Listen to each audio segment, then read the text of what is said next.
Now market we have heads of state further arriving weaken at the the global venue economy. of the G20. This is Spanish Prime Minister Rajoy has already arrived at the venue of the International Convention Center in Hangzhou. This is the live shot from the venue convention center. This is the Hangzhou city will work together with all the G20 members towards an innovative, invigorated, interconnected, and inclusive growth.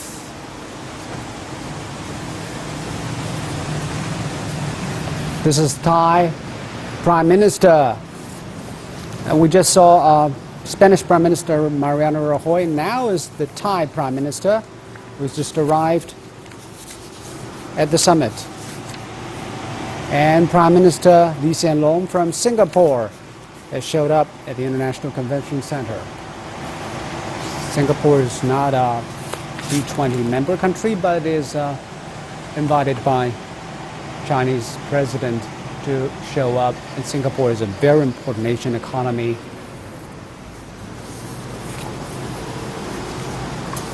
Prime Minister Lee Hsien Loong just arrived. He was sworn in office in 2004. Of course, we all know his father's Lee Kuan Yew.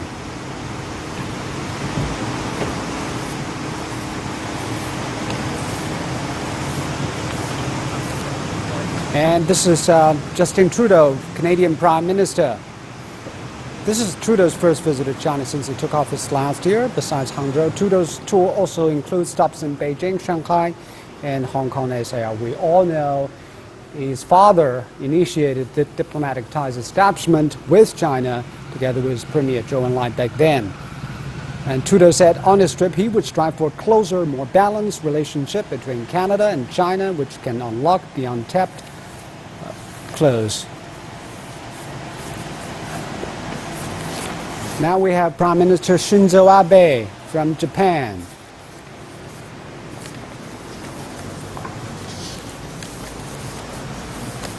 Abe said China, South Korea, and Japan account for 1/4 of the global economy. That's why it is important for the cooperation among South Korea, Japan, and China.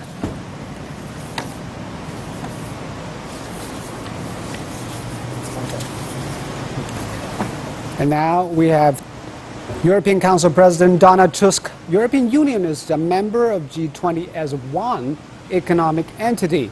European Council is a strategic body that provides the Union with general political directions and priorities and act as a collective presidency. And China is the second trading partner of the EU.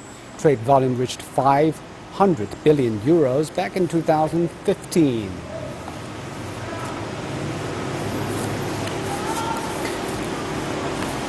And now we have President Idriss Déby of Chad. President Déby has been invited to the G20 summit as the current chair of the African Union.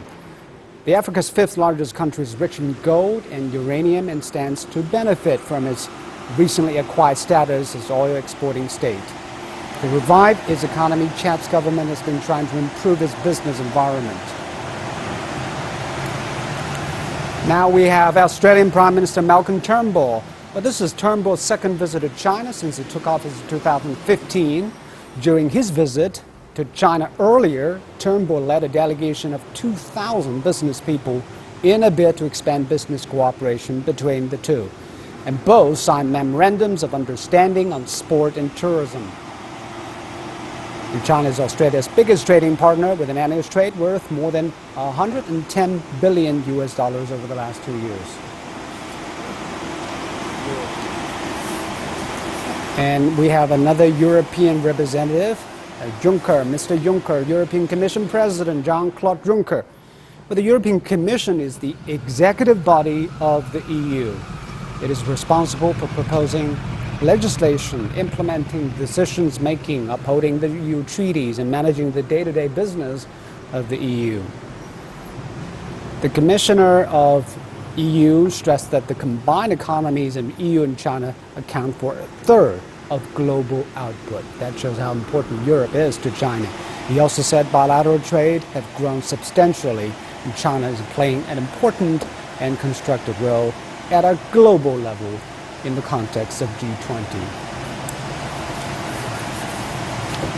And now we have Italian Prime Minister Matteo Renzi coming to the convention center, and this is the Renzi's second visit since he took office in 2014. He took office, he was only 39. Italy was hit by earthquake last month, killed 300 people. But the international community has been showing great sympathy towards Italy during the earthquake. And now we have President Bongyan Vorachit of Laos. Laos is the ASEAN chair for 2016. Lao President Vorachit represents the organization of the Southeast Asian nations at the G20 summit. But the 10 member states account for nearly 1/10 of the world's population. The combined ASEAN GDP in 2015 makes it the world's 5th largest economy, worth nearly $3 trillion. Well, this year marks the 25th anniversary of dialogue between China and ASEAN. Now we have Brazilian President Michel Temer.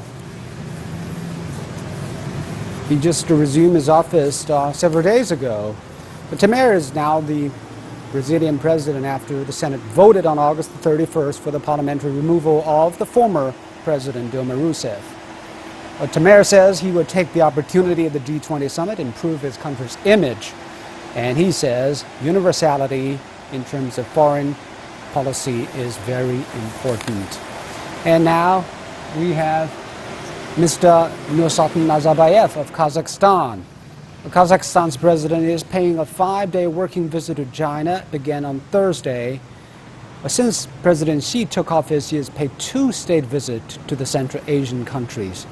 During his visit to Kazakhstan in 2013, Mr. Xi raised the idea of One Belt, One Road, Silk Road Economic Belt Initiative. And now we have President of Senegal, Macky Sall.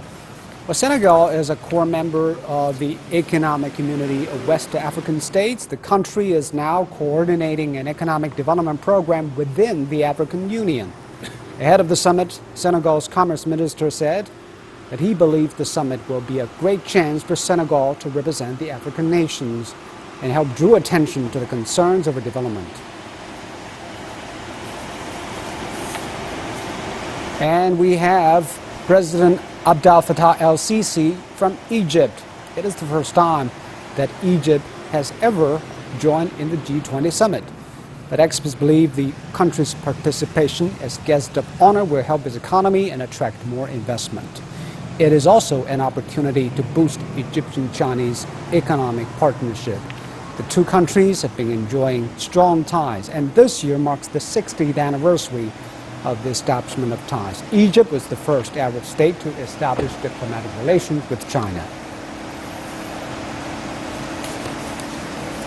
And now we have Argentine President Mauricio Macri. Well, this is his first visit to China since taking office in 2015. Argentina is bidding for the host country of the G20 summit. The Argentine government says this is a very important goal for their foreign policy.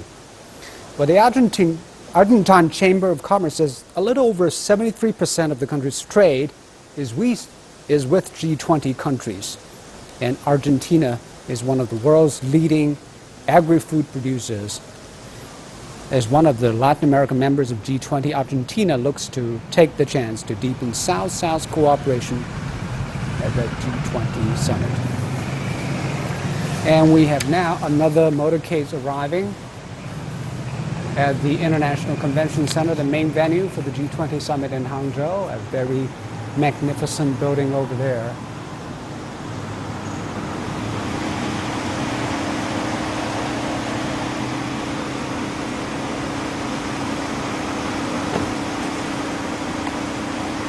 And now we have Mexican President Enrique Peña Nieto.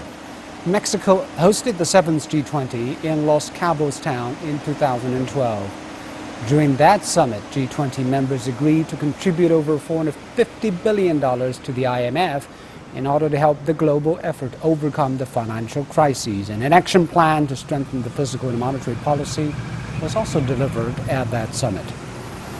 Mexico and China have an opportunity to take one step forward in agricultural cooperation at the summit in Hangzhou.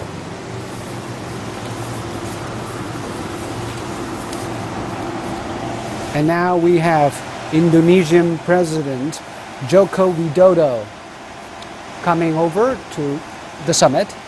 This is Widodo's third visit to China as president.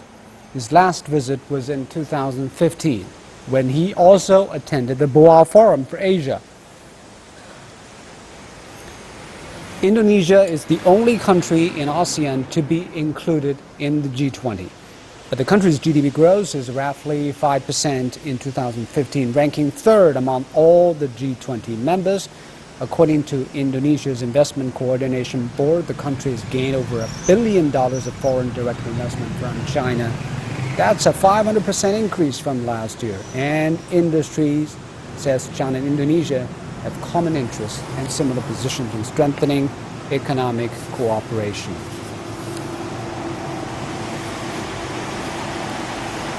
Another motorcade is streaming in front of the International Convention Center, representing South Africa. This is Jacob Zuma, President Jacob Zuma. And actually, this is the fifth time Zuma visited China since he took office in 2009. As the only African member of the G20, South Africa is expected to raise issues on weak economic growth, terrorism, and underdevelopment, which affect Africa and the global South. South African officials say the summit would take place as the world is facing sluggish growth, with some countries like South Africa facing downgrades by rating agencies. But the country is also a member of the BRICS group of 5 emerging economies. The other 4 members, of course, Brazil, China, India, Russia. And South Africa joined the group in 2010. The BRICS summit is now routinely held in the sidelines of the G20 summit. This morning, President Xi attended the BRICS summit.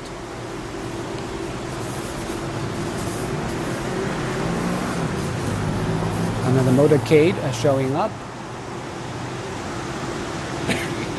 This time we have the French delegation arriving.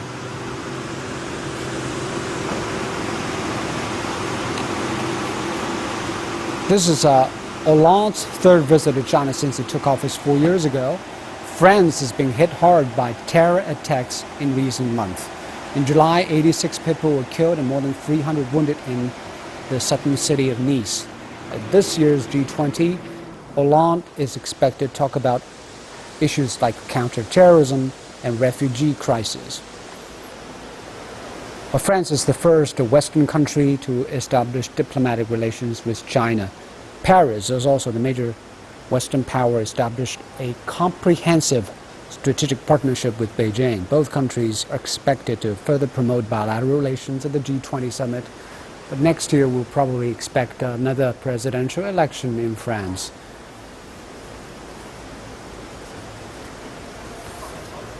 And France, we understand, hosted the G20 summit back in 2011. In nuclear energy, aviation, France and China have a lot to join hands with.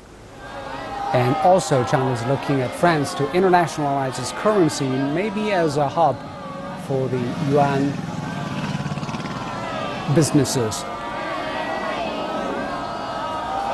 And people in Hangzhou lining up the streets to welcome the delegations of foreign dignitaries arriving.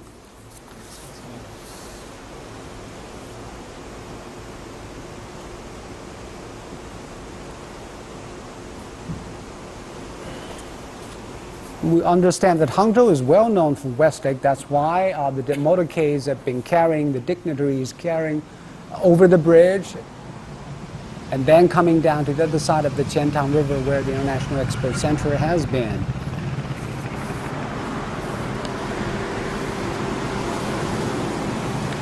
This city has a 5,000-year history. That's why it has a robust history and culture, and that's what's something that can serve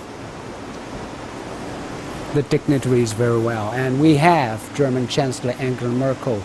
This is Merkel's 10th visit to China since she took office in 2005. 10 visits to China, that's more than anyone in the West. The number shows how close China and Germany have become in the past decade.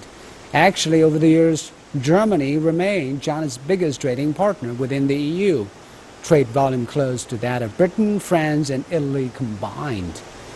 Germany's strong economic performance makes growth rate a lesser concern for Merkel, but her frustration comes from the ongoing refugee crisis. Well, Berlin has been one of the major advocates in the European Union to accept more and more of refugees, but a deteriorating security in the country and culture clashes probably has posed severe challenges to that policy and her political future.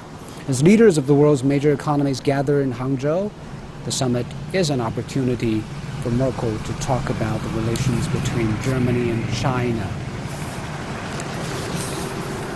We have another motorcade arriving, representing the Republic of Korea.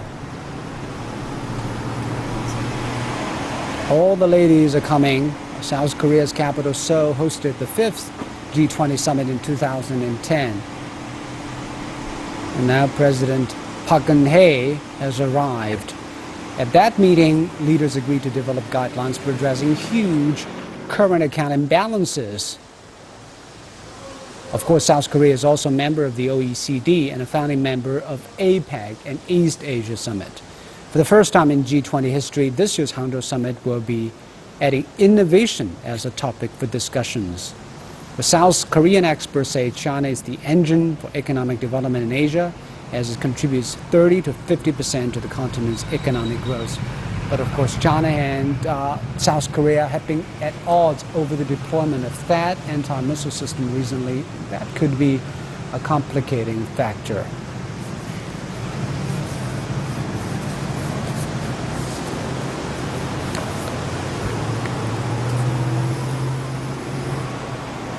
The report measures of national innovation competitiveness of 19 G20 economies based on their performance in 5 major innovation areas comprised of foundation, environment, input, output, and sustainability. And now we have Indian Prime Minister Narendra Modi. The last time he was in China was for state visit in May. Well, Economic Affairs Ministers of India says the country's focus of the G20 will be on global structural reforms to generate more jobs and spur inclusive growth. Well, India could ask for G20 members to bring more investment to the country and make good use of its manpower. Well, India is a founding member of the BRICS groups of the 5 emerging economies. In a China-India financial dialogue in August, the two countries agreed to increase dialogue and cooperate within the G20 framework. They also agreed to build platforms for financial interactions for fully using the AIIB, the BRICS Development Bank, and the BRICS Contingency Reserve Arrangement to enhance cooperation.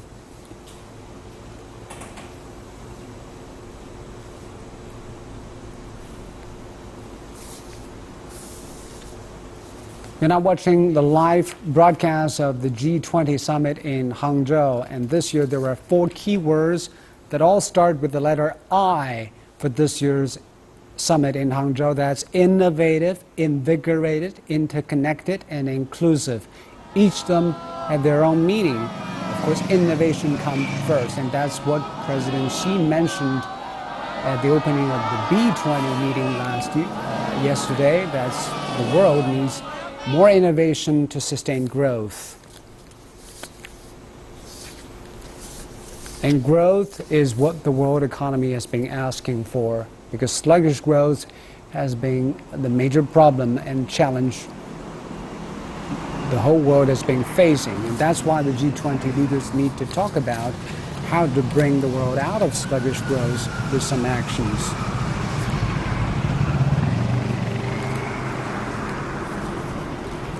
And China hopes the G20 members will enhance the reform of the international financial institution as well, improve the monetary system, and strengthen financial cooperation. We have another delegation arriving at the venue at the International Convention Center. This is the Turkey delegation, represented by Turkish President Recep Tayyip Erdogan. This is Erdogan's second visit to China as president. Last year's G20 summit was held in Antalya province in Turkey. It reflected a strong emphasis on inclusivity and developmental issues on sustained development goals, energy access, climate change, and refugee crises. And for the first time in the G20 history, Hangzhou summit will add innovation. President Erdogan said Turkey was an important site on Asian Silk Road. Turkey is a supporter of China's Belt and Road Initiative. He expressed hopes that Turkey and China can deepen their cooperation under the framework of the Belt and Road Initiative. And political analysts and foreign affairs experts say the country of Turkey is facing many challenges, including, of course, domestic politics, Turkish-Russian ties, terrorism, the Syrian civil war, refugee crises. Turkey says it hopes to take the chance to try to resolve some diplomatic issues through bilateral and multilateral meeting at the G20 summit. We understand in the Antalya summit in G20, there is a strong focus on inclusivity and sustainable development. And this is carried on at the Hangzhou summit, this time in Hangzhou. And for the first time, the G20 report will measure the national innovation competitiveness of all the different G20 economies based on their performance in major innovation that will comprise the foundation, environment, input, and output. The Group of 20 is an international forum, we understand, for the world's largest economies.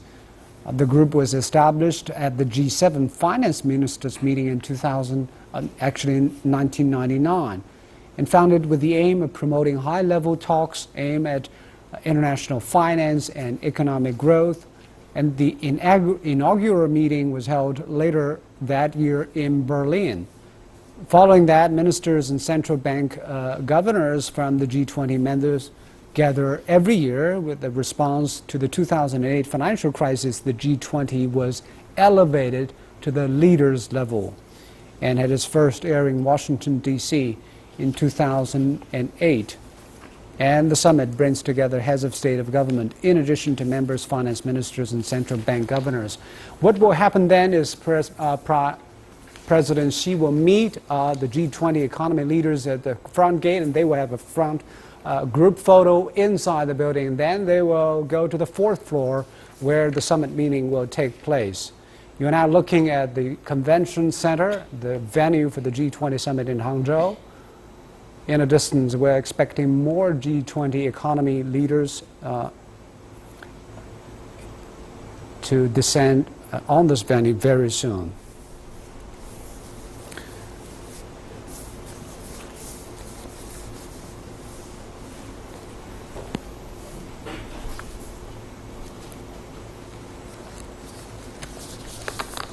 But as I just mentioned, different countries have their different agendas at this year's G20 summit. The problem is, how can they align their interests and agendas? They have different priorities. Do you think they will come down and have a sober talks and come up with a rational plan?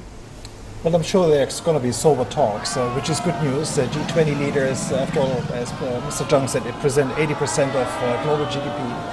And I think the good news is that they actually do reforms, 150 major ones since 2008. At the same time, whenever they come back home, they raise trade barriers. So I think there is... And also political blowbacks within their country. Yeah, so to me, sometimes G20 looks like it's preventing the worst. Preventing the worst. Yes. Hoping for the best. And hoping for the best, but not necessarily really restructuring the world economies. And it's a good communication platform, but we have to put it in perspective. Everybody's facing domestic challenges. And what do you think the most difficult challenge the G20 country faced? I think is slowing economy. It really is. A lack of demand globally. It is the urge by domestic constituencies to raise protectionism. As Mr. Zhang said, the US elections are vital. Neither of the candidates has spoken up for globalization. Maybe different signals will be sent so out. I think it's actually we're in a phase of bad news for globalization. We have the arrival of another delegation coming to the convention center representing Saudi Arabia.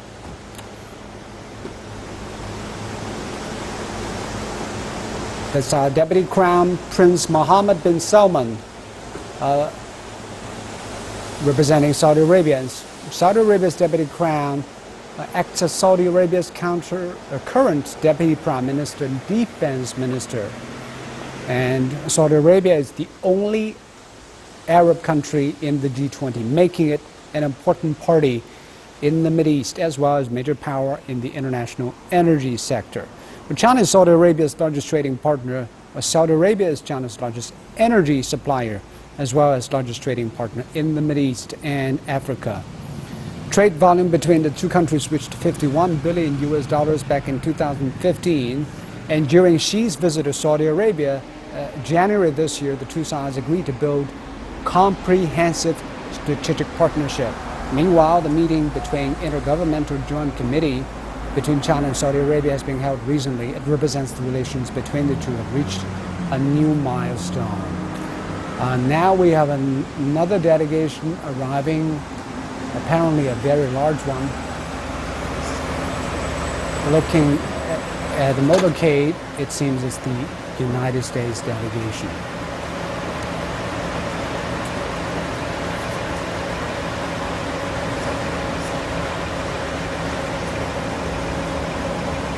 This will probably be President Obama's last visit to Asia as President of the United States.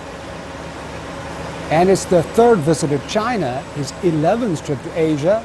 Things he took office in 2009. He championed a policy of rebalancing to Asia, which is very controversial in Asia. But the U.S. is the largest economy, of course, in G20. And it has hosted two summits in 2008 and 2009. That's probably why the G20 mechanism began to take shape. The White House said Obama will hold talks with President Xi. Actually, they did, and the two world leaders talked about a lot of range of issues. The White House added that Obama's trip will highlight the president's commitment to the G20 as the premier forum for economic cooperation, as well as the U.S. rebalance of Asia-Pacific. 2016 marks Obama's final G20 appearance as U.S. president. As we understand, there is a presidential election. The result will be known in November, and that will probably decide the direction of the U.S. under the leadership of the new president. And now we have the delegation of the United Kingdom. Prime Minister Theresa May. This is May's first visit to China since replacing David Cameron as the new leader of the UK following the controversial Brexit.